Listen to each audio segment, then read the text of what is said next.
Hey guys, ఇవాల్టి video వచ్చేసి దబ్బకాయ రవ్వ పులిహోర ఎలా చేసుకోవాలి ఏంటని చూసేద్దాం. ముందుగా కడాయిలో వాటర్ వేసుకొని సాల్ట్ వేసుకొని బాయిల్ చేసుకోవాలి. తర్వాత రవ్వ అనేది కలుపుకుంటూ మనమైతే యాడ్ చేసుకోవాలి. పచ్చిమిరకాయలు కూడా మధ్య చీల్చుకొని పెట్టుకొని రవ్వ ఉడికిందో లేదో మధ్యలో మనం తిప్పుకుంటూ చెక్ చేసుకోవాలి. ఒకవేళ మీకు ఉడకలేదు అనిపిస్తే కొంచెం వాటర్ పోసుకొని మూత అయితే పెట్టుకొని ఉడికించుకోవాలి. దబ్బకాయ మనం ఇలా చూపించిన విధంగా పిండుకొని రసం అయితే తీసి మనమైతే పక్కకైతే పెట్టుకోవాలి.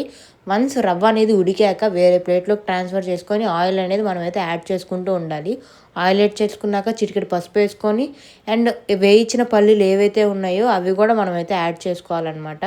సో ఇది యాడ్ చేసుకొని ఇలా సైడ్కి పెట్టుకున్నాక మనం ఒక ప్యాన్ తీసుకొని సరిపడినంత ఆయిల్ వేసేసి ఆవాలు, జీలకర్ర, చాయ్ మినపప్పు, పచ్చిశనగపప్పు వేసుకొని దాన్ని అయితే మనం ఫ్రై చేసుకొని మళ్ళీ దీంట్లోకి అయితే మనమైతే యాడ్ చేసుకోవాలి.